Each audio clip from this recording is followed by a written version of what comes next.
है जिसमें हम लैब के अलग अलग जो उपकरण इस्तेमाल होते हैं उनके बारे में समझेंगे। कल आपके सामने सारे के सारे जो अब तक हमने पढ़े हैं ना, वो सारे ऐसे लाइन बना के इनको मैं खड़ा करूंगा और किसी भी बच्चे से मैं पूछ सकता हूं कि भाई इस उपकरण को क्या कहते हैं।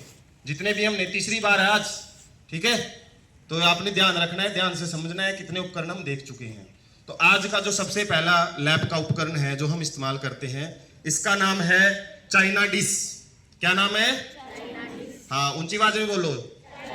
हाँ, चाइना डिश। इसका इस्तेमाल किसमें किया जाता है? किसी नमूने को या किसी सैंपल को गर्म करने के लिए हम इस्तेमाल करते हैं, ठीक है। इसके नीचे बर्नर लगाया जाता है, एक ट्राइपॉड स्टैंड होता है, वो भी हालांकि हम जब दिखाएंगे उसमें, तो इसको रख के और गर्म किया जाता है। इसमें कोई भी सैंपल पाउडर फॉर्म में यदि कोई सैंपल है उसको गर्म किया जाता है, ठीक है। नेक्स्ट, क्या नाम है इसका? हिंदी में बता दो। कीप। हाँ, और इंग्लिश में बोलते हैं इसको फनल। फनल बोलते हैं।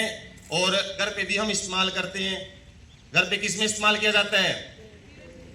हाँ, कोई भी मतलब ऐसे मटेरियल जिसको हम जो संकीर्ण जिसका मुंह है, बोतल वगैरह, उसमें डालने के लिए, है ना। एकदम से डालेंगे तो साइड से फैल जाता है, ठीक है। तो इस तरीके से इस कीप का इस्तेमाल करते हैं हमारे लैब में। ऐसे ही विलयनों को डालने के लिए, टेस्ट ट्यूब में विलयन या फिर प्रकनली में विलयन डालते हैं उसके लिए।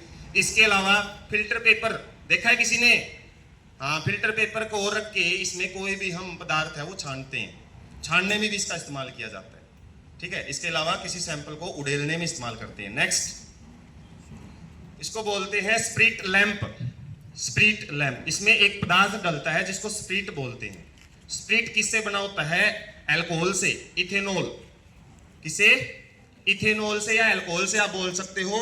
और प्योर अल्कोहल है, लगभग 95% अल्कोहल है, वो इसमें डाल के जलाया जाता है। इसका फायदा क्या है? कैरोसिन ऑयल, जो मिट्टी का तेल वगैरह और डालेंगे ना, वो क्या है, जब भी जलता है तो नीचे से बर्तन को क्या कर देता है? काला बना देता है ना। लेकिन ये जब जलता है ना, स्प्रिट जलता है, जब किसी भी चीज को गर्म करते हैं तो ये ऐसे ब्लैक नहीं बनाएगा नीचे से, बिल्कुल साफ सुथरे ढंग से, ना इसमें से कोई कार्बन डाइऑक्साइड मतलब ऐसी हानिकारक, मतलब ज्यादा हानिकारक गैसेज नहीं बनती है। इसके अलावा नेक्स्ट, इसको बोलते हैं परखनली पकड़ने का होल्डर। टेस्ट ट्यूब होल्डर बोला जाता है। यदि हमको किसी सैंपल को टेस्ट ट्यूब के अंदर गर्म करना है ना, तो थोड़ा दूर से पकड़ के, ऐसे पकड़ेंगे तो हो सकता है गर्म होकर हाथ पे भी गिर जाए। तो टेस्ट ट्यूब इसमें परखनली इसमें पकड़ी जाती है और दूर से हम आराम से इसको क्या कर सकते हैं, सैंपल है उसको गर्म किया जा सकता है। नेक्स्ट, हाँ, इसको बोला जाता है, हालांकि इसके नीचे एक वो भी लगी होती है, एक टूंटी जैसी लगी होती है प्लास्टिक की।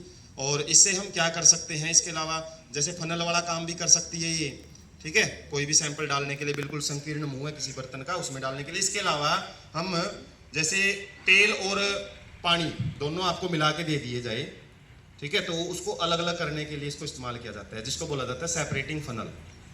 सेपरेटिंग फनल कीप ही होती है एक प्रकार की, बस इसमें क्या है, अलग अलग जो पदार्थ होते हैं, जैसे जो गुड़ते नहीं आपस में, जैसे तेल, और जब हम पानी को आपस में घोलने की कोशिश करेंगे तो जो तेल है वो ऊपर रह जाता है और जो जल है वो नीचे आ जाता है। तो क्या करते हैं, वो जो नीचे वाली टूंटी लगती है इसके, वो खोल दी जाती है आराम आराम से। तब तक खोल देंगे जब तक पूरा का पूरा जल है वो नीचे आ जाए, और जैसे ही तेल की बारी आए उसको बंद कर दिया जाता है। तो अलग अलग कर सकते हैं हम इस तरीके से, छान के तो अलग नहीं कर सकते ना तेल और जल को, ठीक है। इस तरीके से सेपरेटिंग फनल इसको बोला जाता है, ठीक है, जिसको हम किस में इस्तेमाल करते हैं, जो ऐसे तरल जो आपस में घुलते नहीं है, ठीक है। तो ये आज के जो उपकरण हैं उनकी जानकारी थी। क्लैपिंग करो आप इन बच्चों की।